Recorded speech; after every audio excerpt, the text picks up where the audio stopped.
as it appears that they are, but this, like, to me, there seems to be this underlying theme of paranoia about, like, it's not on her, it's on someone else. And I don't know if that speaks to an underlying personality disorder or just the opposite of how she reacts with the world.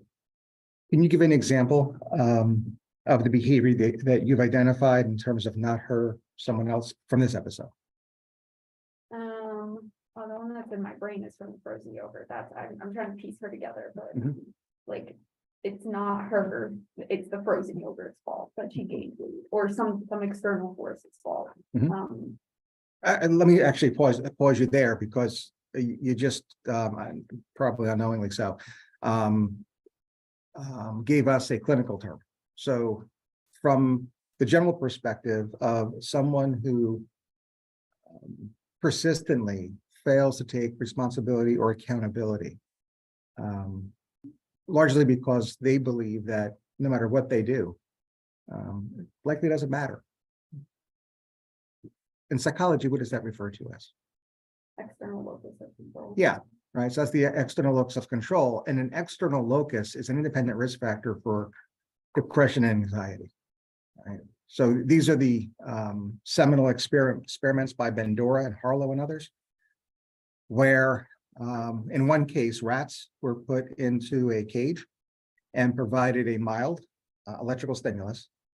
And then the control group, similar, where if the rats push the lever, they can turn the electricity off. Those rats in that, I guess it would be the experimental group, were perfectly fine. They ate and they slept.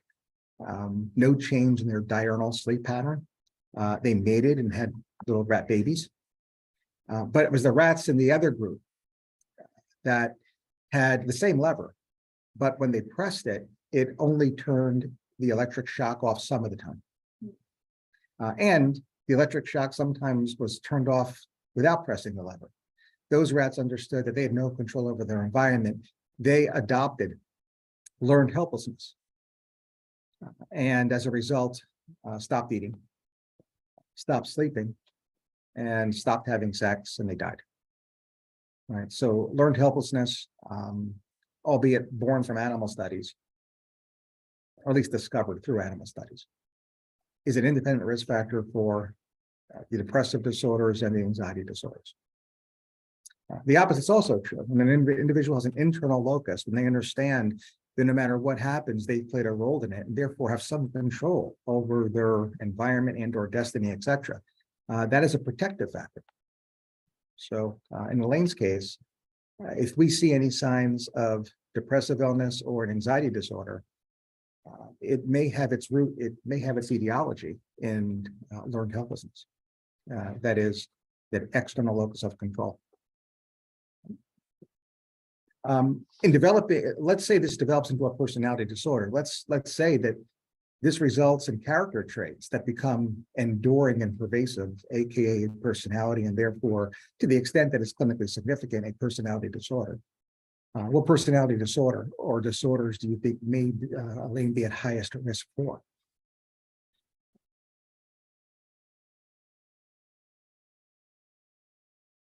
Paranoid? She could, yeah, and we've seen some of that, right, in terms of her always blaming others or yogurts and things. Yeah. The other two that would be incredibly high on the list, you have a guess? Borderline is possible. Dependence very high risk here, and as is avoidant, right? The other cluster C, personality. Right, those are the two that come to mind that we'd have to be careful of and make sure that as a clinician we don't miss in terms of evaluation. If hypothetically Elaine were to present to a clinical setting with these very traits resulting in clinically significant distress or impairment.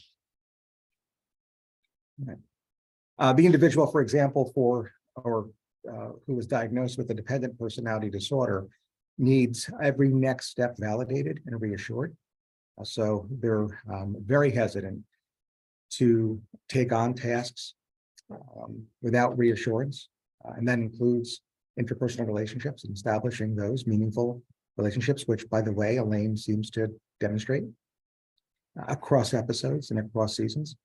And the avoidant personality is the idea individuals have is due to feeling socially inept and therefore socially inhibited, that is just not worth the risk because of the shame that might result with rejection or through rejection.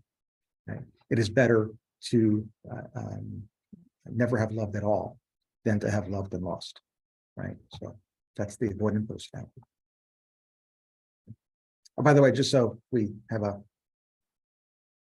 a full discussion on cluster C personalities, what's the remaining personality disorder from cluster C that we haven't mentioned? Avoidant. Avoidant we mentioned. Oh, Possessive compulsive personality. Sorry. So that fills the 3 for cluster C. Any other observations with Elaine in this episode? When she goes to the nail salon, right, and she suspects that they're like making fun of her in the room, like she comes back, which is like, because we were just talking about avoidant personality and things like that. Like I would suspect, like I would have thought that if she suspected they were making fun of her or talking about her, like she would just leave and never go back to the nail salon. But did you see the nails? That's true. That's true. Yeah. Yeah, okay. There was a motivation as to why to return, and the other motivation may be actually something that is internal or subconscious, and that is the need to know. Yeah. The need to know. So again, taking the extra step, albeit how devious and perhaps even unethical it might be, she had to go back and find out, and that's the role of Frank here. And I think that's the point, like, I would say maybe not avoid it also, because she does buy the meal tickets to that rich child. And I feel like if you were avoiding, if you would take the risk and invite all these people to come to the show with you. If you had that personality disorder. Yeah, I'm not so sure that Elaine truly rules in for avoidant personality. Certainly her behaviors allow for discussion, but like any patient encounter and discussing a case formulation, there are several diagnoses that we have to consider as clinicians that wind up in the other category, that is the no column. And I think for Elaine, avoidant personality disorder is probably going to go in that direction. Would there be more evidence towards the dependent that she needs the validation? She buys them, she brings them back, or she goes back, she buys new tickets, like she keeps trying to re-enter the nail salon. Yeah. Like both the physical and emotional space. It could be, and we see that type of behavior in Elaine again across episodes. At least dependent personality traits, rule out dependent personality disorder. And yes, her traits are maladaptive and do result in clinically significant distress. And definitely they impair meaningful interpersonal relationships. Anybody here who has watched Seinfeld have an idea of where the etiology of this might result? So he's in only 2 or 3 episodes, but we see her father very briefly. And it's fairly clear that there is a very distant, emotionally distant relationship between father and daughter, and her need. And I think she even refers to him or describes him as intimidating. And one episode that he may not actually appear in, she mentions that he's an alcoholic. These dependent traits might actually result from that distance created because of his abusing alcohol when she was at a very young age, and what that meant in terms of, again, bonding. Right? The clinical term you may hear described in terms of these traits enduring due to this distant relationship, an emotionally distant relationship between child and someone with substance use disorder, is an adult child of an alcoholic, or ACOA. It's a clinical term you hear in addiction medicine sometimes, ACOA. And Elaine, I think, demonstrates aspects of ACOA. Already half past or 1/4 past the hour. Any other observations with Elaine or any other characters you care to discuss this morning? Talking about the understudy. okay. I always have an opportunity to talk about Frank. And So he has this, what comes across as a phobia of taking off his shoes. But I think when you kind of hammer it down, it's less about actually taking off his shoes and more the social embarrassment of having smelly feet once he takes off his shoes. So it might like fall more under like a social phobia and then like a subtype of like having like being embarrassed by his smelly feet rather than like just a phobia of taking off. I wonder if that would be situational type. We briefly talked about this yesterday. The American Psychiatric Association has simplified the classification of specific phobia. And this might be a discussion of simple phobia versus social anxiety disorder, otherwise known as social phobia. So the two diagnoses here in the differential. Social anxiety disorder, otherwise known as social phobia versus specific phobia, of which there are 4 subtypes. One of them being situational type. So I think that's the discussion here.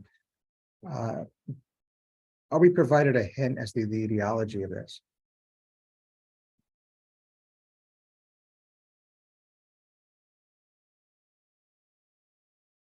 I can't remember if there was like an instance where he's cut his shoes and like, or like, I think he just says that he's self-conscious of his smelly feet. Mhm. I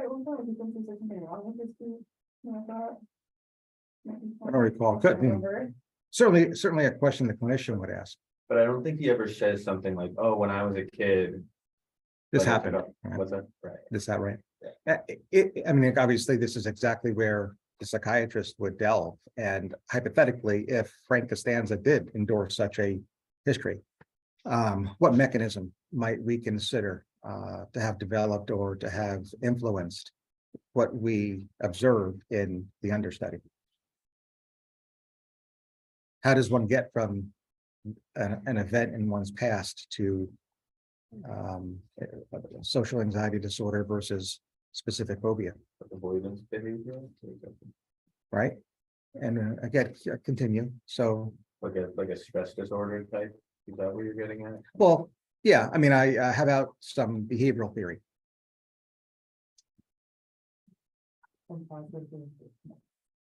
Yeah, I mean, there's probably some form of operant conditioning in play here, right?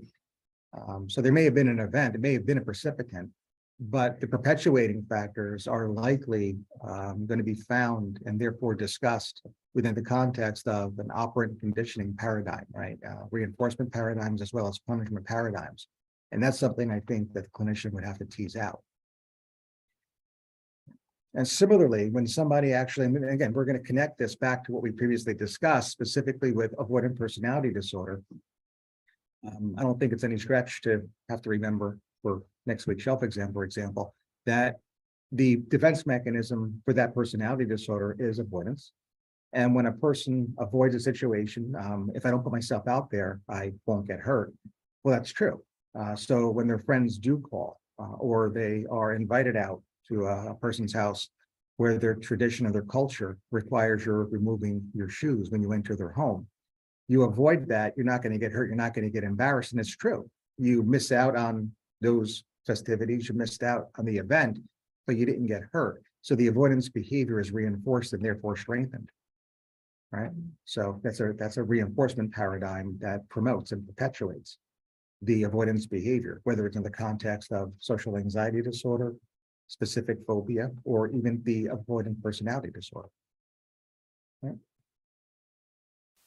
Other observations about Frank?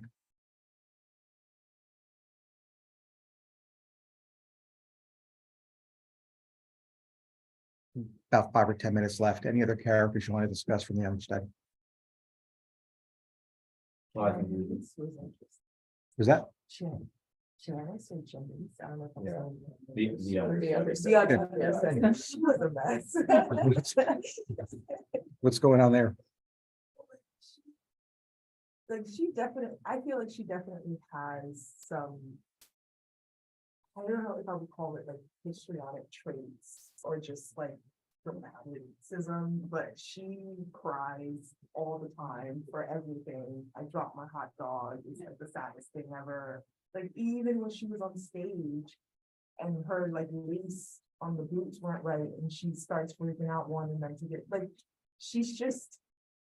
And it seems like she's doing it for attention, but then it also feels like she truly, like, inside believes like that is an appropriate reaction for her to have to seemingly unimportant things, but for her, it's so important that she just breaks down when it happens to her. Yeah.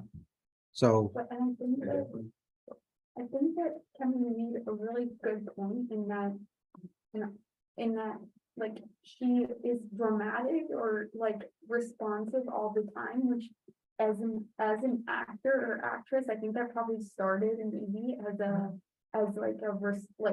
something that she was trained to do, and then became maladaptive as it trickled out of her professional career into her personal life. mhm. Yeah, it'd be interesting if we could write a couple of episodes for Larry David about the prequel to this character and how might look like. Yeah. My first instinct was also histrionic, and I definitely think that cluster B is the source of it, but I think that also it's important to consider the differential, the borderline personality disorder as well, because they can often act kind of similarly. And it's not until you tease out some of like the other really like situational aspects and social aspects of the individual that you can like kind of parse the two apart. Yeah. They seem like really different on like the surface, and then you go a little bit lower, and then they seem really similar, and then I feel like you go lower and then distinguish them. I think there might not be like enough, because I maybe what I would say, there's a crime in center, and you just come there, or is it just like, do you want the eye down here, or is it like, you want your part, or like, what does you want to do, it's a common. That would be good.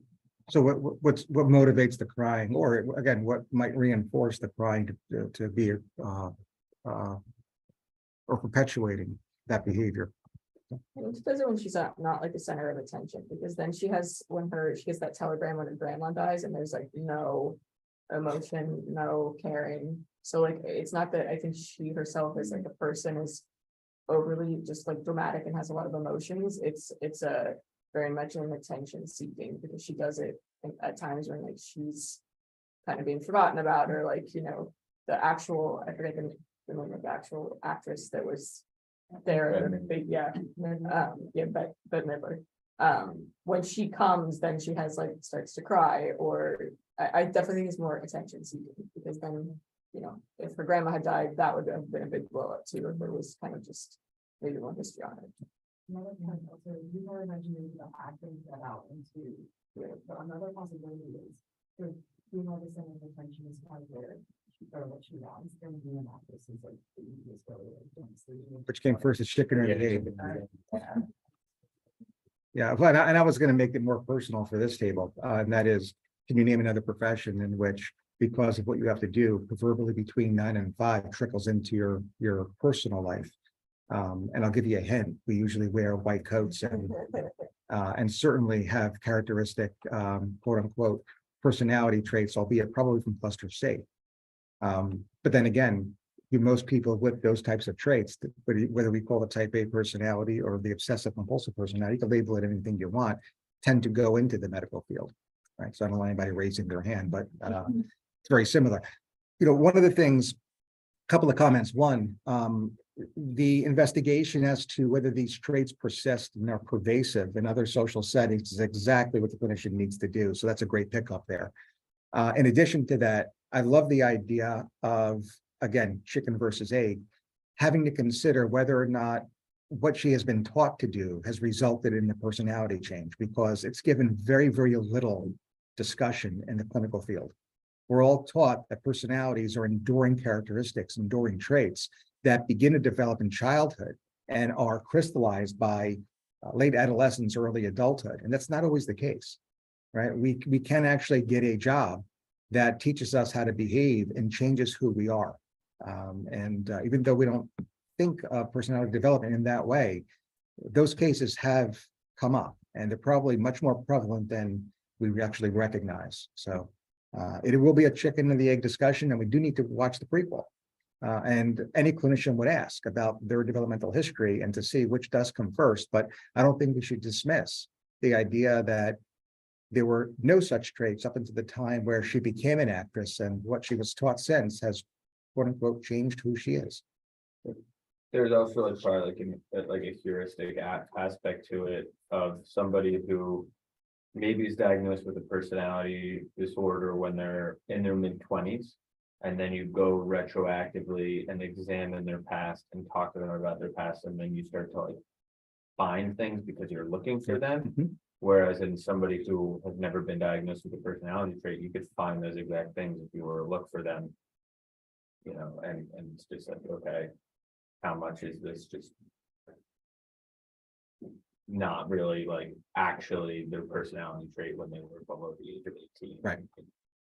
I also think like even the way that when you said like she was an actress, like that's how we define ourselves a lot of the time is the profession. You become what you say you are. So that was just the one that came into my brain. Like if she thinks of herself, if her identity is that she is an actress, then this is in line with her identity. She would be exactly who she is. It's a great point, especially for this culture. All right, we're gonna end it there. We're 1 minute to the bottom of the hour. Log off and we'll log back on for our morning rounds. Thank you.